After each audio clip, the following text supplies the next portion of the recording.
આ છે આપણા તહેવાર. નમસ્કાર દર્શક મિત્રો, આજના નવા દિવસમાં નવા કાર્યક્રમમાં હું સંજના રાજકુમાર આપ સૌનું હાર્દિક સ્વાગત કરું છું આપણા તહેવાર કાર્યક્રમમાં. મિત્રો, આ તહેવારો જ છે જે આપણા જીવનને જીવંત રાખે છે. તહેવારો ના હોય તો આપણું જીવન નીરસ અને શુષ્ક બની જાય, અને આ તહેવારોના લીધે જ આપણે ઉમંગ ઉલ્લાસથી આપણું જીવન પસાર કરી શકીએ છીએ. મિત્રો, આપણા દેશમાં ઘણા બધા તહેવાર છે, અને જો આપણે ગુજરાતી સંસ્કૃતિની વાત કરીએ તો ગુજરાતના અમુક એવા મુખ્ય તહેવારો છે જે હવે ભારત દેશમાં અને ભારતની બહારના દેશોમાં પણ એટલા જ પ્રચલિત છે. આપણા ગુજરાતના આજે એક તહેવારની હું વાત કરવાની છું જે બધાને, નાનાથી લઈને મોટા બધાનો લોકપ્રિય તહેવાર હોય છે. જી હા મિત્રો, નવરાત્રિ. નવરાત્રિ એટલે નવરાતોનો ઉત્સવ, મહોત્સવ. નવરાત્રિમાં આપણે મહાલક્ષ્મી, સરસ્વતી અને દુર્ગાના અલગ અલગ નવરૂપોની પૂજા કરતા હોય છે, અર્ચના કરતા હોઈએ છીએ, અને એટલે જ ગરબે ઘૂમીને, માતાના ગરબે ઘૂમીને આપણે આ નવરાતોને ખૂબ જ ધૂમધામથી ઉજવીએ છીએ.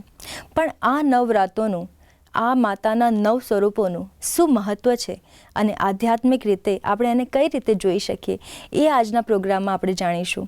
અને એના ઉપર વધુ વાતચીત કરવા માટે આપણી સમક્ષ આજે ઉપસ્થિત છે બ્રહ્માકુમારી ફાલ્ગુનીબેન. ફાલ્ગુનીબેન, આપનું હાર્દિક સ્વાગત છે અમારા પ્રોગ્રામ આપણા તહેવારમાં. તો આપણે નવરાત્રિની વાત કરીએ છીએ.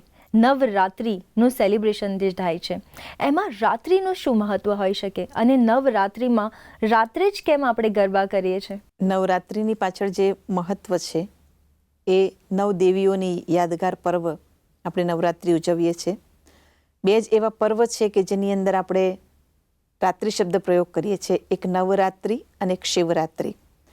શિવરાત્રિ એ પણ રાત્રિના જ સમયની, એટલે કે કળિયુગ અંધકારની વાત છે, અજ્ઞાન અંધકારની વાત છે.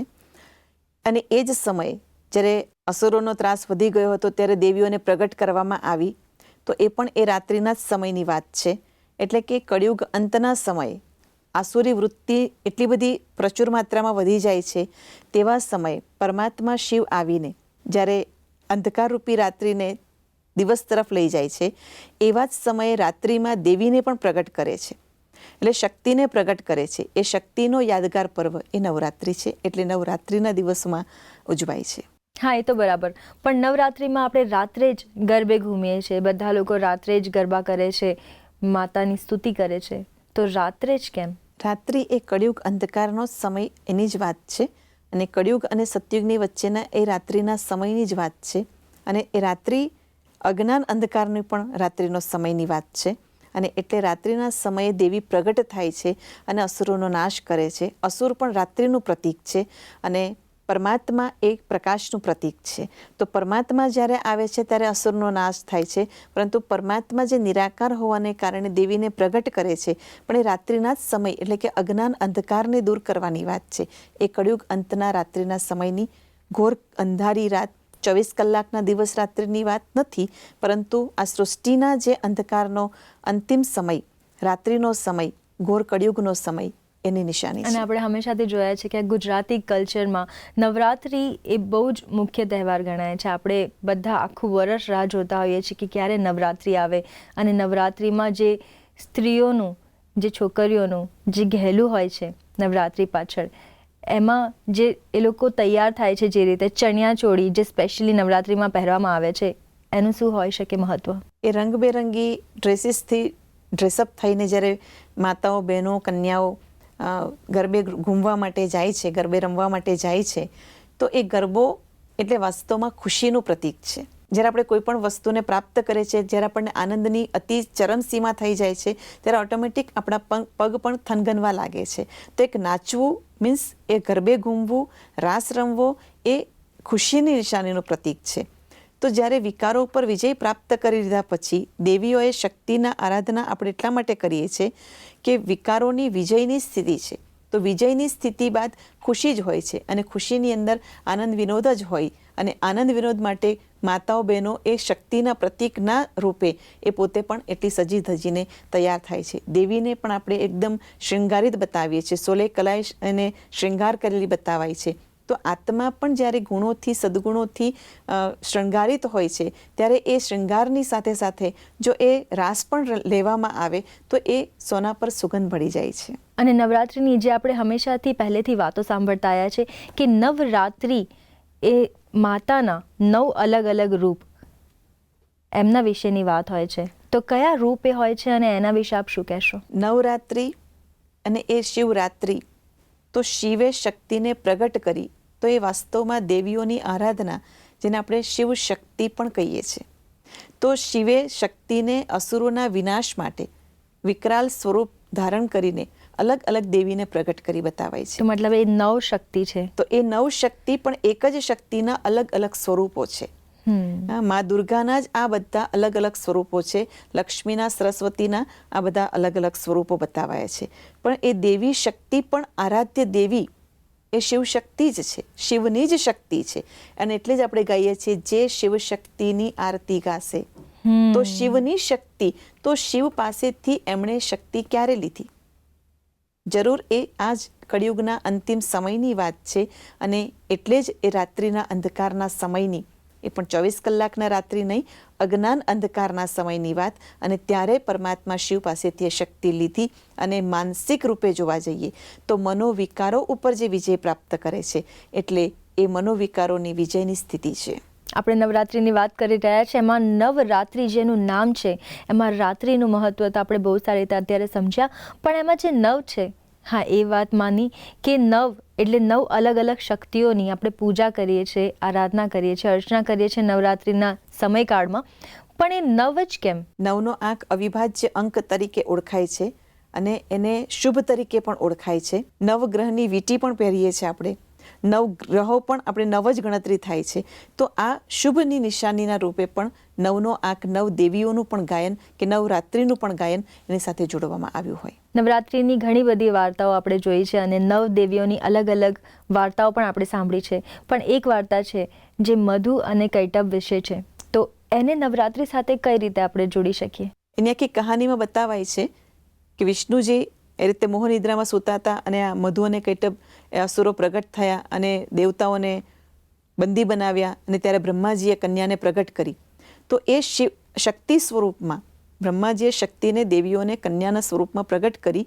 તો એ કન્યાએ શક્તિ સ્વરૂપની અંદર અસુરોનો નાશ કર્યો. એ દેવી શક્તિના મહાત્માના આધારે એ નવરાત્રિ સાથે એની તુલના બતાવાય છે. તો મધુ અને કૈટબનો જે ભાવાર્થ છે, મધુ એટલે કે મીઠું, કામ, લોભ અને મોહ. આ છે મીઠો એક એવો દરેક આત્માઓની અંદર સંસ્કાર કે જેને આપણને ખબર નથી પડતી કે આપણે એના વશ થઈ ગયા છીએ. અને કૈટબ એટલે કે વિકરાલ, તો ક્રોધ અને અહંકાર. તો એ સ્વરૂપની આ નિશાની છે, વિકારોની નિશાની છે. એ અસુરના સ્વરૂપમાં આપણે એને બતાવીએ છીએ. એની ઉપર એમણે વિજય પ્રાપ્ત કર્યો. તો મહિષાસુરનો કઈ રીતે દુર્ગા માતાએ નાશ કર્યો અને એની સાથેની જે આ વાર્તા છે એ કઈ રીતે નવરાત્રિ સાથે આપણે આધ્યાત્મિક લેવલ પર જોઈ શકીએ? મહિષાસુર, મહિષ એટલે કે ભેંસ. તો એક એવો અસુર બતાવે છે કે એ અલગ અલગ સ્વરૂપ, ભેંસનું સ્વરૂપ, તો ક્યારેક બીજો સ્વરૂપ, અને એ લઈને દેવીઓને એટલે કે દેવતાઓને એણે ખૂબ પરેશાન કર્યા. ત્યારે બ્રહ્માજીએ એટલે કે ત્રિદેવે એક આદિશક્તિને પ્રગટ કરી અને એ શક્તિએ એ મહિષાસુરનો નાશ કર્યો. એટલે કે મહિષાસુર જ્યારે ભેંસના સ્વરૂપમાંથી બહાર જ નીકળતો હતો ત્યારે જ એ દેવીએ એને ખતમ કર્યો. ભેંસ બુદ્ધિ એટલે તમોગુણનું પ્રતીક છે. અને તમોગુણતાની નિશાની, તમસની નિશાની, તમોગુણ સ્થિતિની નિશાની. અને એવી વિકૃતિવાળી આત્માઓ જ્યારે આ સૃષ્ટિ ઉપર વધી જાય છે ત્યારે એમણે દેવતાઓને પણ ખૂબ પરેશાન કર્યા એવું બતાવાય છે. એ દેવતાઓને વિકારોમાંથી એટલે કે એ મહિષાસુરના ત્રાસમાંથી મુક્ત કરવા માટે ત્રિદેવે દેવીને પ્રગટ કરી. અને એ અસ્ત્ર શસ્ત્રથી સુસજ્જિત હતી. અને મહિષાસુર એટલે કે ભેંસ અને અલગ અલગ સ્વરૂપ એ પોતે ધારણ કરતો હતો. તો એવા સમયે એને ખતમ કરે છે. જ્યારે એ ભેંસમાંથી બહાર નીકળવા જાય છે તો ભેંસ એટલે કોઈ એવી અલગ અલગ સ્વરૂપની વાત નથી. આધ્યાત્મિકતા એ છે કે મંદ બુદ્ધિ, તમસ બુદ્ધિ જ્યારે વ્યક્તિની થઈ જાય છે, એટલે આપણે જ્યારે કહીએ છીએ કે અક્કલ બળી કે ભેંસ, તો એ ભેંસ બુદ્ધિની આજે નિશાની, તો એવી બુદ્ધિને પણ જે નાશ કરનાર એ દેવી શક્તિને યાદગાર સ્વરૂપ, એટલે આપણે એને મહિષાસુર તરીકે પણ, મહિષાસુર મર્દિની પણ આપણે એને કહીએ છીએ. એ શક્તિ સ્વરૂપાનું યાદગાર સ્વરૂપ છે. મહિષાસુરની જે નોર્મલ સ્ટોરી આપણે અત્યાર સુધી જાણતા હતા, પણ એના સિવાય જે તમે અત્યારે આ સ્ટોરી કીધી, જે તમે અત્યારે મહિષાસુરને રિલેટેડ આ જે વાત કરી, એ પણ બહુ જ જાણવા અને સમજવા જેવી વાત છે. પણ નવરાત્રિમાં લોકો અખંડ દીવો મૂકતા હોય છે, પોતાના ઘર આંગણે કે પછી જ્યાં ગરબી થતી હોય, ગરબા થતા હોય ત્યાં મૂકતા હોય છે. તો દીવાનું શું મહત્વ છે, અખંડ દીવાનું? જી, એ આત્મજ્યોતિનું પ્રતીક છે. જ્યારે દેહના ભાનમાં આપણે આવીએ છીએ ત્યારે આત્માની જ્યોતિ બુઝાઈ જાય છે, પણ જ્યારે આત્માની સ્મૃતિ આવે છે કે આપણે દેહ નથી પરંતુ એક જ્યોતિ સ્વરૂપ આત્મા છે, તો નવરાત્રિના દિવસમાં અખંડ દીવો અથવા તો એની સાથે સાથે ગરબીના રૂપમાં પણ એક માટલાની અંદર પણ આપણે દીવાને મૂકતા હોઈએ છીએ. એટલે 9 દિવસોથી અખંડ પ્રગટાવતા હોઈએ છીએ. અખંડનો મતલબ છે કે ક્યારે ખંડિત નહીં થાય, એટલે આપણે વારે વારે એની અંદર ઘી નાખતા હોઈએ છીએ. આત્માની સ્મૃતિનું જે આ યાદગાર સ્વરૂપ છે કે આત્મા જ્યોતિ સળગાવવાના, આત્મજ્યોતિ પ્રગટાવવાની છે. આત્માની જ્યોતિ જ્યારે પ્રગટ થાય છે ત્યારે અંધકાર દૂર થાય છે. દીવો પણ એક અંધકારને દૂર કરવા માટેનું એક પ્રતીક સમ છે. તો અંધકારના સમયે એક દીવો પણ કાફી છે એમ કહેવાય. ત્યારે સૂર્યનો પ્રકાશ લેવા નહીં જવાય, પણ અંધકારમાં એક દીવો પણ કાફી છે. અજ્ઞાન અંધકારના સમયે આત્માની જ્યોતિનો પ્રકાશ પણ કાફી હોય છે, પણ આપણે એ પણ ધીરે ધીરે બુઝાઈ જાય તો આપણે પ્રકાશ ક્યાંથી લાવીએ? તો આત્માની જ્યોતિ જ્યારે પ્રગટે છે ત્યારે બીજા બધા જ અંધકાર રૂપી તમસ કે અંધકાર જે કંઈક આપણે કહીએ એ દૂર થતા જાય છે. એની યાદગાર સ્વરૂપ એ અખંડ દીવો બાળીએ છીએ. ફાલ્ગુનીબેન, આ તો વાત થઈ અખંડ દીવાની, પણ નવરાત્રિમાં લોકો 9 દિવસ ઉપવાસ કરતા હોય છે. તો ઉપવાસ અને નવરાત્રિ એનું શું મહત્વ છે અને કઈ રીતે ઉપવાસ એની સાથે જોડાયેલો છે? આજે કોઈ પણ તહેવાર હોય, લગભગ બધા ઉપવાસ કે વ્રત રાખતા હોય છે. નવરાત્રિના દિવસોમાં પણ માને આરાધના કરવા માટે ઉપવાસ કરવામાં આવે છે. આપણે ઉપવાસનું મહત્વ એમ સમજ્યા કે આપણે ઉપવાસ કરીશું, અન્નનો ત્યાગ કરીશું એટલે દેવીમાં પ્રસન્ન થશે. થોડોક વિવેકથી વિચાર કરીએ કે આજે ઘરના જ આપણે મોટા વડીલ હોય, મા બાપ હોય, અને બાળક એમ કહે કે માં હું તમારા માટે આજે ભૂખ્યો રહીશ, તો એવું કઈ મા બાપની ઈચ્છા થશે મા બાપ જમી લે અને બાળક ભૂખ્યો રહે? કોઈની પણ નહીં, કદાચ કોઈની પણ નહીં થાય. તો વાસ્તવિકતા તો એ છે કે આપણે એવી અંદરની એક એવી અત્યાર સુધીની સમજને કારણે કે આપણે ભૂખ્યા રહીશું એટલે ભગવાન ખુશ થઈ જશે. ઉપવાસનો મતલબ છે ઉપરવાસ. ઉપ એટલે ઉપર, વાસ એટલે નજીક રહેવું. જો એ દિવસોની અંદર જે નવરાત્રિ છે કે જે પણ તહેવારોના દિવસોમાં ઉપવાસ કરીએ છીએ તો પરમાત્માની, ભગવાનની નજદીક મન અને બુદ્ધિથી રહેવાની એ યાદગાર વાસ્તવિકતા એની પાછળનું રહસ્ય છે. અને બીજું સાથે સાથે જો ઉપવાસ જ કરવો છે, કંઈક સંકલ્પ કરવાની વાત હોય છે કે આજથી હું ભોજનનો જ ત્યાગ, તે સરળ છે કારણ કે 1 દિવસ, 2 દિવસ, 4 દિવસની વાત છે. પણ આપણી અંદર રહેલા અવગુણો, કોઈ દુર્ગુણો, કોઈ એવી કુટેવો, શું હું એનો સંકલ્પ કરી શકું છું કે આજથી હું આનો ઉપવાસ કરીશ, એને હું ધારણ નહીં જ કરું? વાસ્તવિકતા તો એવો ઉપવાસ આપણે કરવાની આવશ્યકતા છે કે નહીં? જરૂરથી. આ તો બહુ જ સુંદર વાત થઈ ગઈ કે ઉપવાસ લોકો ભૂખ્યા રહીને કરતા હોય છે, પણ તમે જે વાત કરી કે આપણી અંદરની અવગુણતા મૂકીને ઉપવાસ કરવો જોઈએ, એ બહુ જ સુંદર વાત થઈ ગઈ. અને એની સાથે જ હું એ જાણવા માંગુ છું, અને આપણા દર્શક મિત્રો પણ જાણવા માંગતા હશે કે નવરાત્રિ જે પ્રાચીન કાળમાં ઉજવવામાં આવતી હતી, જૂના જમાનામાં લોકો જે રીતે ગરબી કે ગરબા પોતાના ઘર આંગણે માતાજીનો ફોટો મૂકીને કરતા હતા, પણ આજે નવરાત્રિનું મહત્ત્વ ખાલી એટલું જ રહ્યું છે કે બહાર જઈને બસ ખાલી ગરબા કરવા અને એન્જોય કરવું. તો એનું આપ આધ્યાત્મિક રીતે દર્શકોને શું જ્ઞાન આપશો? ખુશીમાં આપણે આવી જઈએ અને આપણે રાસ લઈએ, ખુશીનો એ ઉત્સવ છે, પણ આજે એનો ટ્રેન્ડ ધીરે ધીરે ધીરે ફક્ત મોજ મસ્તીમાં આવી ગયો છે. ઉમંગ ઉત્સાહ માટેનો પણ રહે ત્યાં સુધી પણ બરાબર છે. ઉમંગ ઉત્સાહની સાથે સાથે મોજ મસ્તી ફક્ત છે, અને એ મોજ મસ્તી આનંદ લેવાની વાત, આનંદની વાત છે, ખુશીની વાત છે, પરંતુ વિવેક શૂન્ય આનંદ થઈ ગયો છે અને આ કળિયુગની નિશાની છે. તો વિવેક શૂન્ય આનંદ, આપણે ત્યાં કોઈ વિવેકનો પ્રયોગ નથી કરતા, અને એ નવરાત્રિના દિવસોની અંદર આડમાં પણ ઘણી બધી નેગેટિવિટી ક્રિએટ થાય છે, જેની ઉપર પણ આપણે ખૂબ જ ધ્યાન આપવાની જરૂરત છે કે આપણે ક્યાંથી શરૂ કર્યું અને આપણે કઈ દિશા તરફ જઈ રહ્યા છે. તો નવરાત્રિ માની આરાધના છે, માનું પૂજન છે, માને આપણે આટલી બધી રિસ્પેક્ટ આપીએ છીએ, પણ એ જ દિવસોમાં કન્યાઓનું, બહેનોનું શોષણ પણ થાય છે. તો તો એ કેટલું યોગ્ય છે એને પણ વિચારવાની આજના સમયમાં હું તો માનીશ કે આવશ્યકતા ખૂબ જ ઊભી થાય છે. તો ફાલ્ગુનીબેન, અગર આધ્યાત્મિક દ્રષ્ટિથી જોઈએ તો નવરાત્રિ સાચેમાં કઈ રીતે મનાવવી જોઈએ? વાસ્તવમાં નવરાત્રિની સાથે આપણે દેવીઓને આટલું ગાયન પૂજન કરીએ છીએ તો દેવીઓએ પ્રગટ થઈને જે કાર્ય કર્યું, વિકારો ઉપર વિજય પ્રાપ્ત કર્યો, આપણે પણ આપણા જીવનની અંદર જે આસુરી વૃત્તિઓ છે એનો નાશ કરીએ અને આપણે પણ એ આસુરી વૃત્તિને ખતમ કરવા માટે આપણા જીવનની અંદર રહેલા એ અસુરોને ખતમ કરવા માટેનો પુરુષાર્થ કરીએ, પરમાત્મા પાસેથી શિવ પાસેથી શક્તિ લઈએ. એ જ આજના દિવસનો શુભ સંદેશ પણ છે અને આજના દિવસ માટેની એ શુભ સંકલ્પના પણ છે. Thank you so much. બહુ જ સરસ રીતે આજે નવરાત્રિ વિશે જે જાણકારી મળી આપની પાસેથી, બહુ જ સરસ રીતે દર્શકોને પણ સારું એવું જાણવા મળ્યું હશે કે આધ્યાત્મિક દ્રષ્ટિથી આપણે નવરાત્રિને કઈ રીતે લઈ શકીએ. સો થેન્ક યુ અમારા કાર્યક્રમમાં જોડાયા. નમસ્કાર.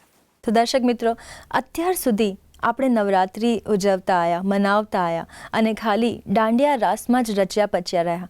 પણ નવરાત્રિનું અસલી મહત્ત્વ શું છે, અસલી એની આધ્યાત્મિક જ્ઞાનની દ્રષ્ટિએ જોવા જઈએ તો એમાં શું આપણે કરવું જોઈએ અને શું નહીં કરવું જોઈએ એ આપણને આજે આ એપિસોડમાં શીખવા મળ્યું છે. નવરાત્રિમાં આપણે 9 અલગ અલગ દેવી શક્તિઓની પૂજા કરીએ છીએ, અર્ચના કરીએ છીએ, આરાધના કરીએ છીએ, પણ એ દેવીઓ જેવા ગુણ આપણી અંદર ઉતારવા એ પણ નવરાત્રિનું મહત્ત્વ છે. અને અસુરો ઉપર જે રીતે વિજય મેળવીએ છીએ એવી રીતે જ આપણા અંદરના જે અવગુણો છે એના પર પણ વિજય મેળવવી જોઈએ.